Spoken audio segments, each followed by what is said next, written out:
Welcome and thank you for joining us on Birth Mother Matters in Adoption with Kelly Rourke-Scary and me, Ron Rains, where we delve into the issues of adoption from every angle of the adoption triad. Do what's best for your kid and for yourself, because if you can't take care of yourself, you're definitely not going to be able to take care of that kid, and that's not fair.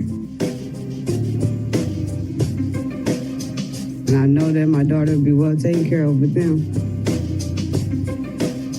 Don't have an abortion. Give this child a chance. All I could think about was needing to save my son. My name is Kelly Rourke-Scary. I'm the Executive Director, President, and co-founder of Building Arizona Families Adoption Agency, the Donna K. Evans Foundation, and creator of the You Before Me campaign. I have a bachelor's degree in family studies and human development and a master's degree in education with an emphasis in school counseling. I was adopted at the age of 3 days, born to a teen birth mother, raised in a closed adoption, and reunited with my birth mother in 2007. I have worked in the adoption field for over 15 years. And I'm Ron Rains. I've worked in radio since 1999. I was the co-host of 2 successful morning shows in Prescott, Arizona. Now I work for my wife, who's an adoption attorney, and I'm able to combine these 2 great passions and share them on this podcast.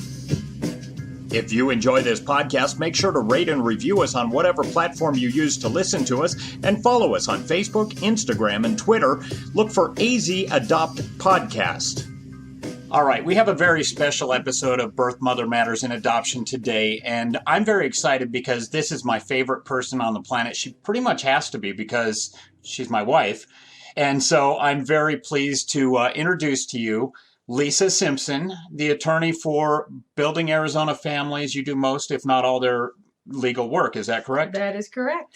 Now, how long have you been in the field of adoption? I've been in the field of adoption for 28 years now. 19 of those years was working for a sole practitioner adoption attorney as her paralegal. And then the last 9 years, I have been licensed here in the state of Arizona as an attorney, running my own firm. And about, 7 years with Building Arizona Families now? I've been with Building Arizona Families since 2011. Oh, wow. Okay. So 10 years with Building Arizona Families, and obviously the numbers don't add up because you said you've been working in the adoption field for 28 years, and you're obviously about 29 years old by the looks of you. Thank you, Ron. That's correct. I started very young. Obviously. All right. So tell me, what is something that adoptive parents should know about the legal side of adoption? Well, the legal side is just as important as the social service side of it. The two go hand in hand, and without each to complement each other, I don't think you could have a successful adoption. What are some of the pitfalls of being an adoptive parent and the legal aspect of it? What can happen if you don't do this properly? Well, the adoption could disrupt, and sadly to say, they could have a child taken away from them. Now, have you seen that where an adoptive family has possession of a child, I guess you would say? They came back and say the birth father, the birth mother, or somebody else said, no, this wasn't legally performed correctly and we've got to take the child from you? Or there have been some instances that I have seen where that has happened because the adoption was not in compliance with the laws. Can you say why? I mean, what laws were incorrectly performed? Or well, in one circumstance, the notice of adoption that was given to a birth father was not done in compliance with the law. It did not have the proper wording. And that one thing that some people would think is not a big issue with regards to the wording of a document was ultimately the one thing that caused the disruption in the adoption. So it's very serious. Obviously, you need to get all your legal documents in order and perfectly worded, which a lot of that is boilerplate, I'm sure. But, you got to make sure all your ducks are in a row or you could have some real trouble and the whole adoption could fall through. That's correct. And while there may be some aspect that's boilerplate language, the other aspect always depends on, it always is a case-by-case basis that ultimately needs to be taken into consideration when you do work on those documents. And we have a very hands-on approach with Building Arizona Families, which I love, by the way. I know a lot of agencies may not have such a hands-on approach, and sometimes they do suffer. There's other agencies that I have seen that aren't in compliance with certain things, or they have the bare bones minimum compliance that could still get them in trouble. Our approach, as I said, is very hands-on. We do everything from all the preparation of the documents used by Building Arizona Families, and that's everything from their contracts to assisting with their policy manuals to assisting with the everyday paperwork that's associated with adoption cases. We also work with them with the security measures to make sure that they do the best they can to eliminate cybersecurity issues. Our job essentially is to keep them from having to be involved in a lawsuit against them. And that's my main focus with them. And our work with them is never done. It's constantly changing as times change, then or circumstances that we have encountered come up, then we have to adapt to the changes in the industry. And so there may be constant, there is, I should say, not maybe, but there's constant updating of their documents, constant updating of their contracts that they enter into, updates that are required for the documents specific to cases. So it's always an ongoing relationship that we have with the agency. Well, like I've talked about with Kelly in the past, is as soon as you say, I've seen it all, I've seen everything, nothing could surprise me, that's when something comes up and surprises you and changes the whole way you do things, because you have to watch out for that the next time. That is correct. And you would think after 28 years that I have seen it all, but to everybody's, surprise, there are still situations that are new that we do encounter that I find myself saying, I can't believe this is the first time I've seen this after 28 years. And that's exactly what we do, is we go back in and we adapt and we make changes pursuant to whatever new situation that we have encountered. All right. Well, this podcast, we talk to this, the listeners are most often, they're either adoptive parents or birth mothers and birth fathers who are thinking about adoption. What would you tell to birth mothers and birth fathers who are thinking about placing their child for adoption, as far as the legal aspects of what to expect for them? First of all, do your research. Make sure that you are working with a well-established agency or private attorney. Make sure that they do follow the statutes. You can look the statutes up yourself online in the Arizona legislative website to get those statutes. And you want to make sure that whatever agency or attorney you're working with follows those statutes. Now, specifically when it comes to birth fathers, does that seem to be the most perilous aspect of adoption? Is, because a lot of these birth mothers, there's multiple potential birth fathers.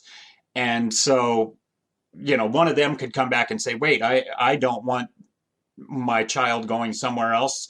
My mom wants to raise it, or I want to raise it. Is that kind of a perilous situation? It can be. And again, the biggest thing is essentially the birth fathers are entitled to due process rights, which essentially anybody entering into a legal case is entitled to due process rights, which is the right to have notice and an opportunity to be heard. And so that's essentially what we're doing with these potential birth fathers, is giving them the right to receive notice and the opportunity to be heard.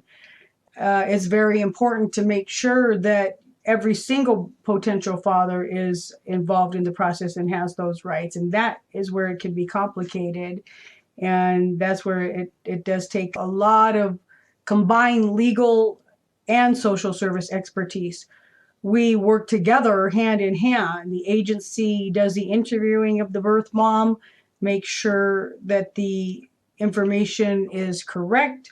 We, on the other hand, make sure it's consistent, make sure that it matches up with any earlier facts that she's given us. And we, at that point, determine if we're going to need an investigator and to what point we need an investigator. We work hand in hand on making sure that anything submitted by the investigator is legally compliant and proper, and make sure that proper due diligence is done. We make sure that the birth fathers are properly served, again, pursuant to the statutes. That's the nice thing about adoption law is it is statutory law, and so it's very easy to follow. Well, I do want to state that we are specifically talking about Arizona law. Laws across the country differ. Maybe some are similar, maybe some are the same, but we're specifically talking about Arizona law here. Now, some of the birth mothers may not know, for instance, the birth father. There's sex workers, or some random night that maybe there was something happened and they don't know who the father is. What do you do to pursue that in that case? We refer to them as John Does. They're still entitled to notice and an opportunity to be heard, and so there's different ways to achieve that. Most of the time, 99% of the time, if we cannot locate them or establish their identity, it is service via a publication. To a John Doe is who we refer to them. And you mentioned, as far as that we're dealing strictly with Arizona law, actually there are interstate cases, and on the interstate cases it actually is a interplay possibly of both Arizona law and that state's laws. That's another thing that is very important that we do, is we have to make sure that the laws in interstate adoptions, we have to make sure that the laws are compatible. And the big ticket items where we need to make sure that the laws are compatible are laws regarding living expenses, laws regarding termination of the birth parent's rights, even more specifically the birth father, how that's going to be accomplished, who's going to do the termination of parental rights, post-adoption communication issues. We check and make sure that those are compatible as well. And so, and issues regarding agency fees and expenses and approval of those. So there's some big ticket items that we have to make sure is going to be compatible and that we're going to be able to work with another state. Now, have you ever had to, speaking of, it's not really interstate in the same way, but have you ever had to serve birth fathers out of state or even out of the country? Yes, actually, both out of state and out of the country, and there are different, even that, even though it's the same process for that, they still have to have a notice and opportunity. It's different legally how it's done, and so even Arizona, under the rules of civil procedure, there's different laws for serving out of state as opposed to serving in state and out of the country, which is that's very legally intensive. If you're working with a state that deals with the Hague Convention of Service, then that's a whole new ball game. So what would you like to tell the listeners out there? Just go ahead and extemporaneously talk about what you feel they need to know most about the legal process of adoption. I will tell you that there is a lot of paperwork that's involved, and not to be intimidated or put off by the amount of paperwork that is involved. For instance, the adoption contract that an adoptive family signs, I know the last time I looked, it's up to 21 pages long. Wow. It's a very long contract, but it's for the protection, not only of the agency, but for the protection of the adoptive family. It explains the risks involved in the adoption. It explains what happens if there is a disruption. It goes into specific detail for how much that they are going to be financially responsible for, what they're going to be financially responsible for, what additional circumstances could come up. We try and include so much information in there, again, so that these families know what they're getting into before they sign the dotted line. Same on the other hand for the birth parents. There's a lot of paperwork that's involved, and it begins with their engagement letter, their service agreement, I should call it, with the adoption agency. And again, it's several pages long, but it's there for their protection. And then we have follow-up paperwork after the intake for a birth parent. Then we have follow-up paperwork that is pre-birth paperwork that needs to be done. And then after the birth, there's consent paperwork that needs to be done. And there is a lot of paperwork, and that's what's involved. If you're going to do an adoption properly and in compliance with the laws, there's just no getting around it.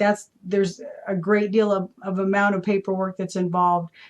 But again, it's there for their protection. So please don't get offended or put off by it or intimidated by it. It will all be explained to you by the adoption case managers.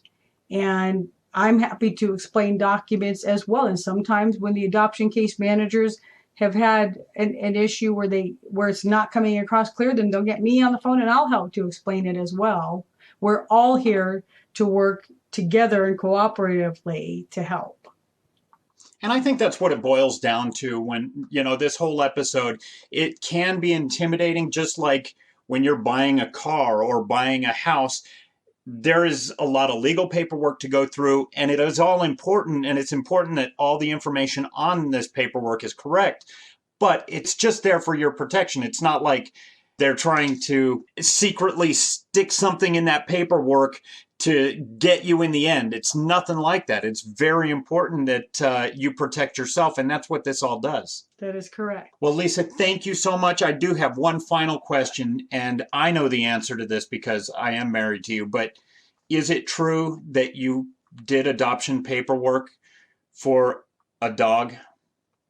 I actually did.